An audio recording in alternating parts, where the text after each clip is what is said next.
So last Friday, I woke up with an emotional hangover. And I know what you're thinking, an emotional hangover, what's that? Well, like the other type of hangover, the one we're all familiar with, it's caused by excess. But in this case, it's caused by an excess of the feels instead of an excess of emotion. Now, this particular emotional hangover was caused by a traumatic event at work. One where I was strong in the moment, and then it all came crashing down upon me later that night before I went to bed. I didn't sleep much. And so when my alarm went off early the next morning, didn't exactly feel well. My eyes were bloodshot and swollen and dry from crying so much the night before. My belly was swollen from swallowing so much air, and the thought of food, couldn't even imagine.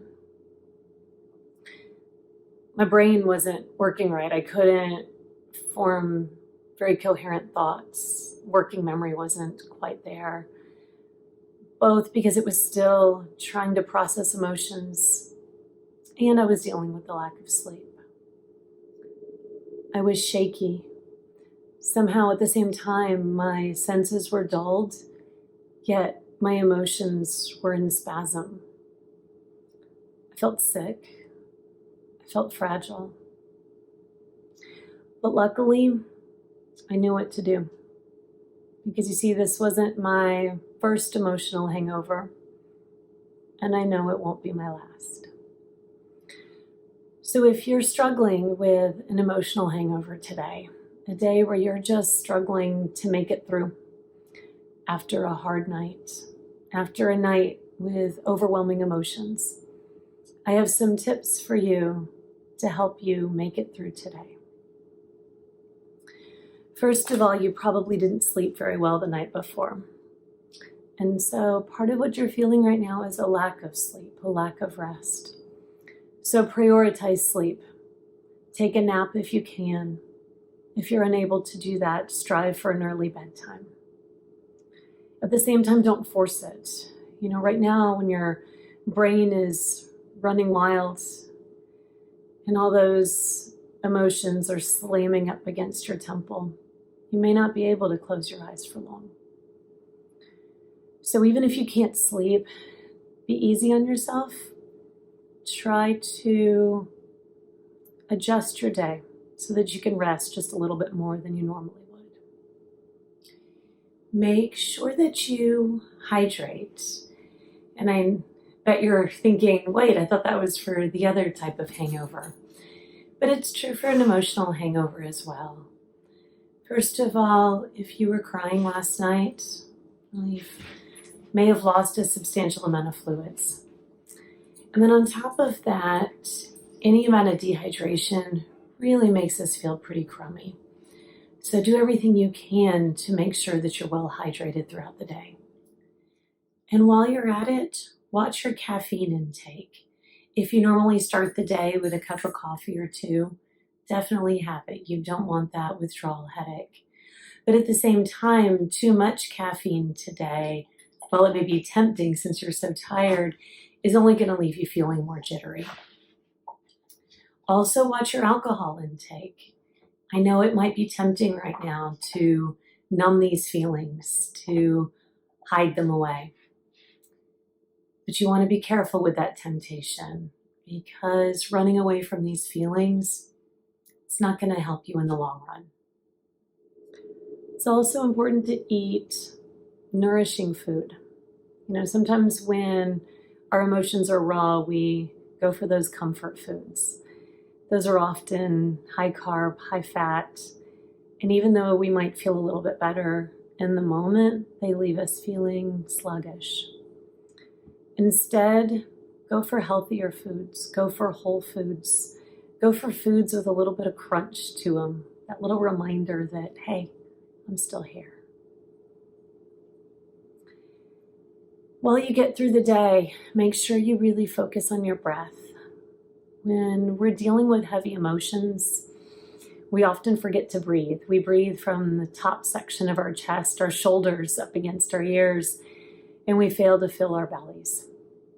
So take some time, pause, maybe even lay down and rest your hands on your belly.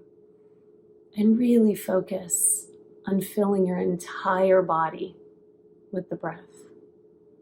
Count them out. Strive for 10, maybe even 20. Take a few breaks throughout the day just to breathe, just to recenter, and to try to get back into your body again. You're probably pretty fragile today. You may be irritable. You may find that you're prone to overreacting. You're probably half thinking about whatever got you in this state while you're half paying attention to what's going on around you. So limit your social demands today. If you had something scheduled, maybe postpone it, cancel it if you can. If you have good friends, trusted friends, those that don't demand a lot of energy from you, it can be good to see them. But if you have people that require that you be on, it's probably best to wait.